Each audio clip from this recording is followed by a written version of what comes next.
Welcome, welcome. I have missed you. I have been journeying through this thing called life, and it has been beautiful, people. I have missed you. I do appreciate those who have reached out, looking for me to show back up. Thank you for staying with me. Thank you for anticipating with me. I pray that today God speaks through me and listens through you. So, what have I been up to?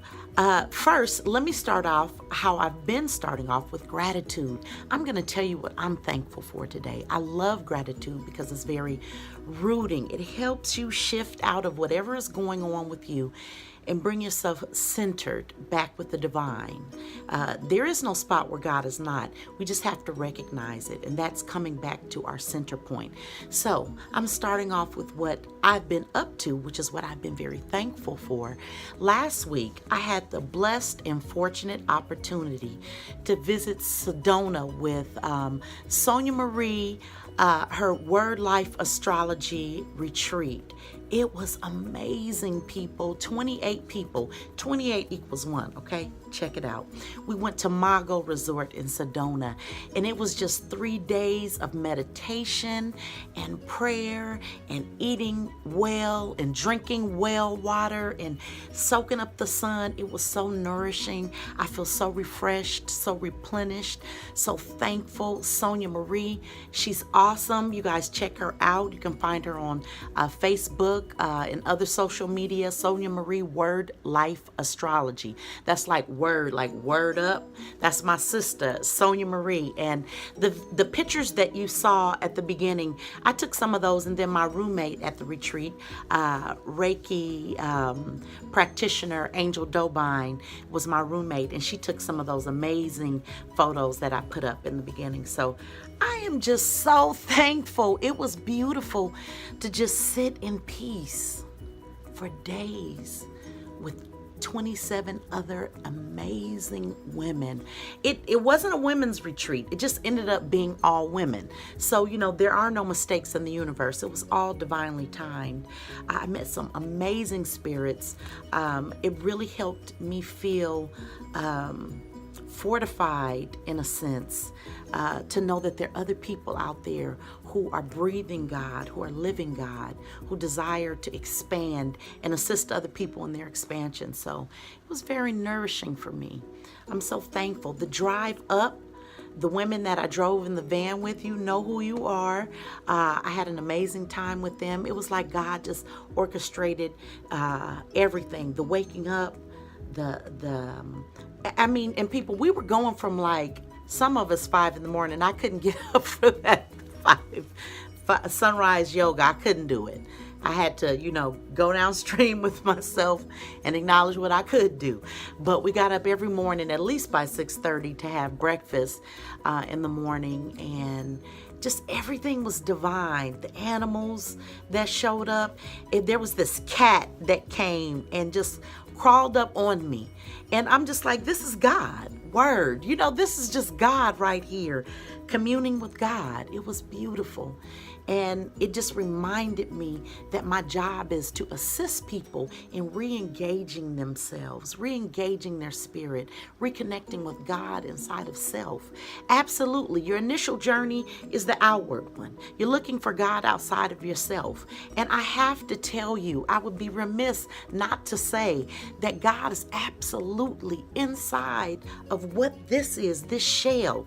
There was a song in the retreat, and one of the verses was, I am the universe wrapped in skin. That's who we are, people. We are stardust. And many of us are waking up at this time, remembering who we are in God and becoming activated. So I'm thankful for the knowing, the awareness. And thank you for sharing that experience. We've been reaching out to each other. I don't want to go too deep into it because I think you may have had to been there to feel what I'm experiencing right now, but I'm just thankful for that. And I'm glad to be able to express it with such enthusiasm because it just feels good. Okay, so what are you thankful for today? All right. I'm also thankful for you all. Think about what you're thankful for. Take some time today, maybe after you've watched today, or maybe you've had a chance to pause and think about What makes you feel good? Be thankful for that.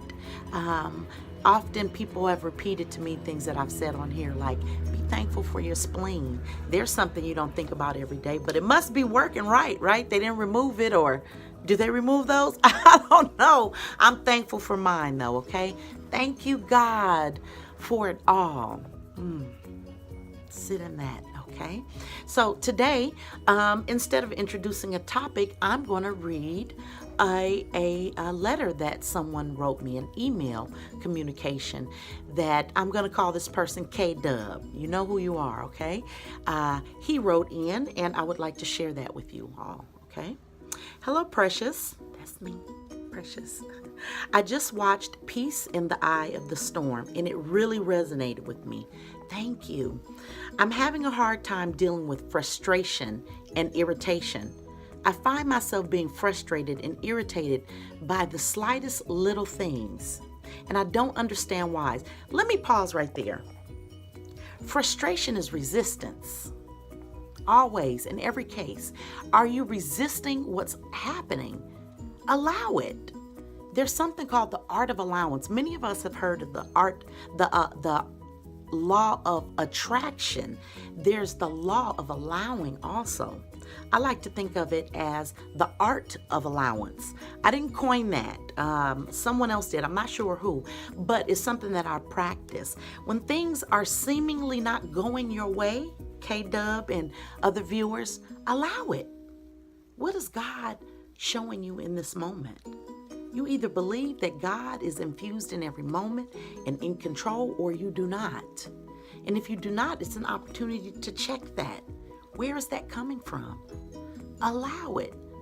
Allow the moment. When you wake up and something's not happening, instead of giving in to it, giving all your energy and your attention to it, allow that moment to happen. Breathe in how you feel about it.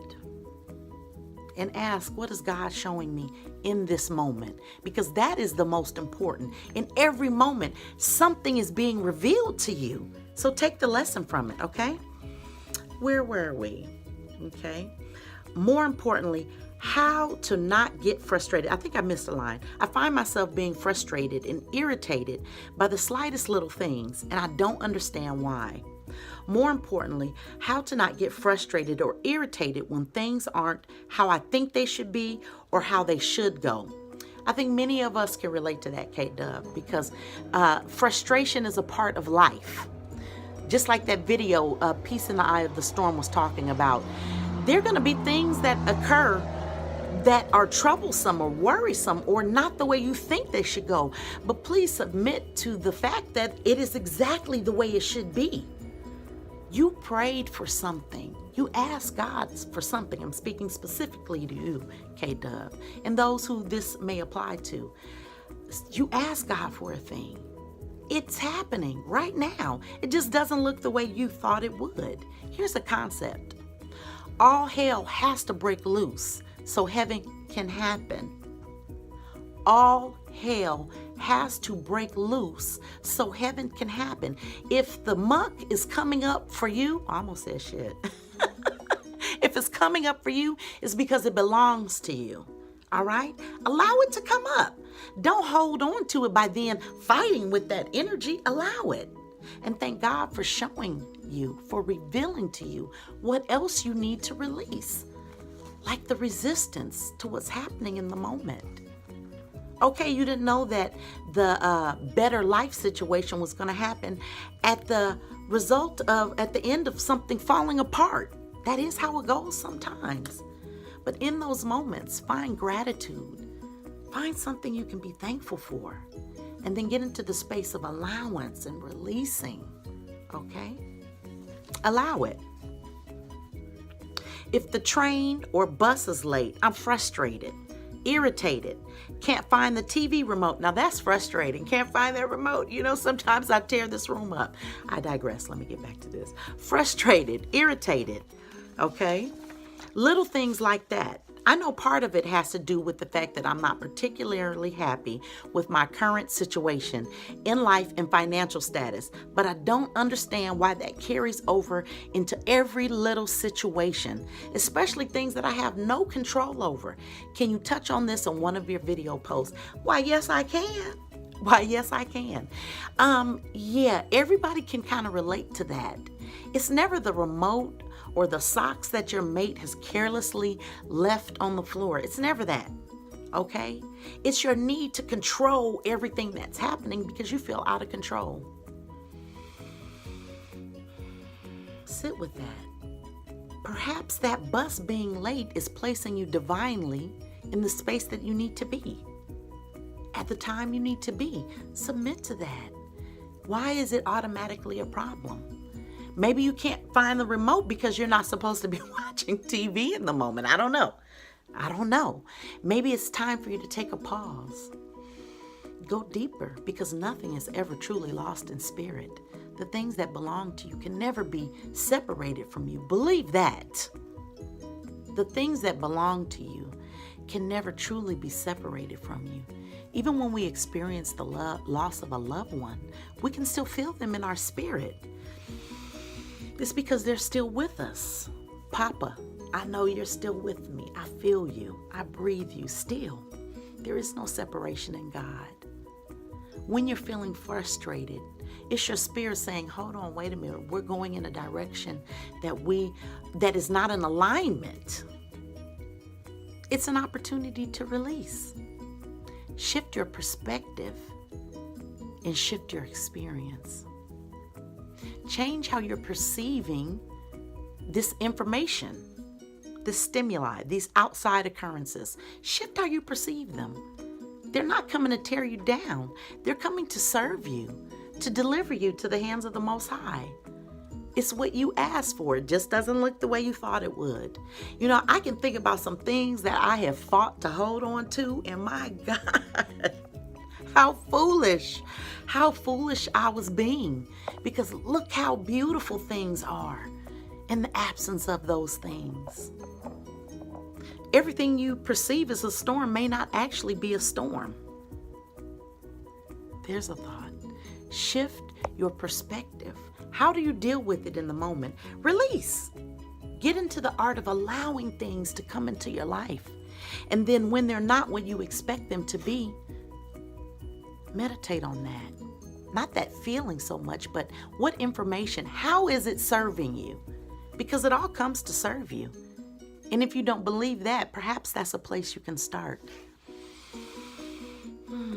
Always be in pursuit of delivering yourself back into the hands of the Most High God.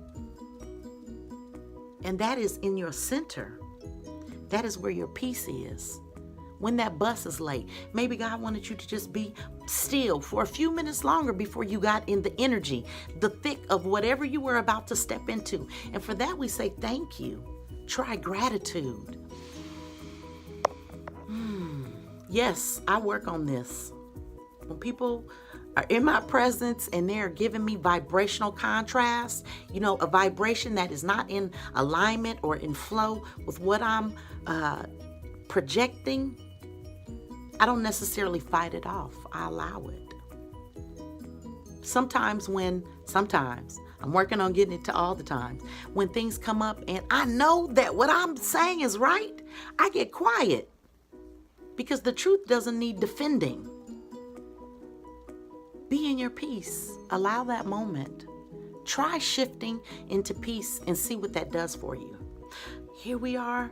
Our time has come. 15 minutes closer. Got real close real quick, okay? I am enjoying these moments with you. I enjoy the energy exchange that we have.